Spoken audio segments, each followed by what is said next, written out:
한국아파트신문 읽어주는 소장 짱좋아합니다. 이번엔 과태료 대응 노하우 68번 박재순 소장님의 글입니다. 제목은 장충금 대신 관리비 선집행 과태료 용도에 사용하냐 불복 이의신청 장기수선 충당금 대신에 관리비를 선집행했다가 과태료를 맞은 사용인가 본데요. 이 내용 읽어보겠습니다.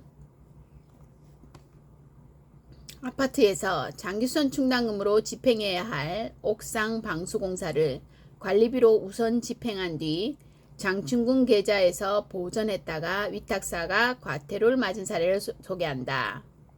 경기 A아파트를 관리하는 B위탁사는 지난달 지자체로부터 공동주택관리법 위반으로 과태료 500만원을 맞았다.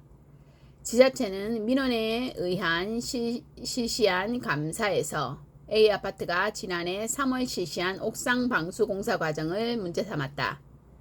이 공사에 든 비용 7,400여만원을 장충금으로 집행해야 하는데 관리비를 선급비용 계정으로 먼저 집행한 뒤 장충금에서 선급비용으로 처리된 관리비로 이체하는 방식으로 회계 처리했다는 지적이다.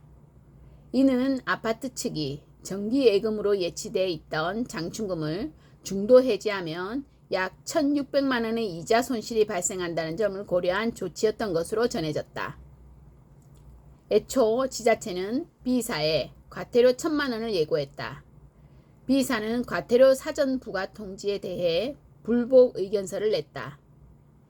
이에 대해 지자체는 장충금 적립 현황을 파악해 장기수선 계획 관련 업무 수행에 문제가 발생하지 않도록 사전 조치해야 할 사항이라며 관리주체는 입대위가 관계 규정을 위반한 내용을 의결했다면 재심의 요청을 통해 적법한 절차를 거칠 수 있었음에도 이를 이행하지 않았다고 지적했다.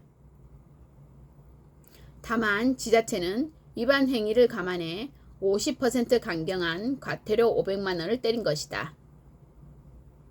그러자 B사의 한 임직원이 한국아파트신문에 연재 중인 과태료 대응 기사를 보고 나에게 도움을 요청했다. 여기서 나란 박재순 소장님을 말합니다. B사는 법원에서 과태료 취소를 다투기 위해 이의 신청을 하기로 했다. B사는 우선 옥상 방수 공사에 들어가는 장충금이 미적립된 상태가 아니므로 법을 위반한 고의적인 공모나 재산상 이득 또는 제3자에게 이득을 제공한 사실이 아니다라면서 장충금을 용도의 목적으로 사용한 것도 아니라고 주장했다. B사는 또 공동주택 관리 법령은 회계 처리에 있어서 이 사건과 같은 경우 별도의 처벌 규정이 존재하지 않는다고 설명했다. 관리주체의 행위가 관리비 계정으로 입주자 등에게 관리비로 부과돼 수납했다면 지자체의 처분은 수용할 수 있지만 회계 처리 과정에서 계정을 일시적으로 활용했다는 논리다. 아울러 B사는 관리주체와 입대위가 서로 범죄에 이르도록 공모한 사실이었고 행위가 사회적으로 비난받아야 할 정도로 중하지 않은 점 등을 감안해 과태료를 취소를 바란다고 덧붙였다. 현재 B사는 법원의 결정을 기다리고 있다. 장기수선 계획 공사는 그 비용이 수천만원, 수억 원대에 이르는 경우가 대부분이다. 장충금을 적립 운용하면서 발생하는 이자 수입도 무시할 수 없다.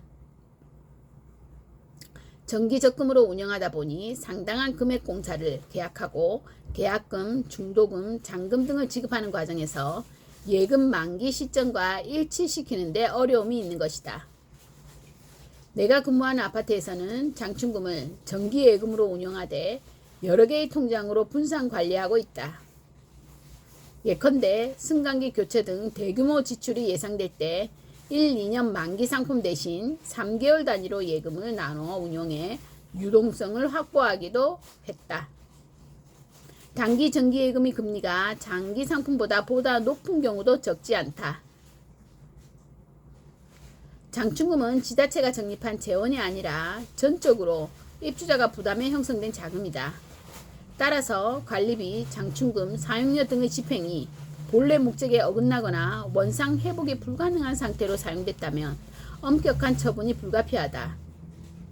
그러나 이 사안처럼 지금 자금 운용 과정에서 불가피하게 발생한 회계 처리까지 과태료 대상으로 삼는 것은 입법 취지를 지나치게 확대 해석 적용한 것으로 볼 여지가 있다. 이상입니다.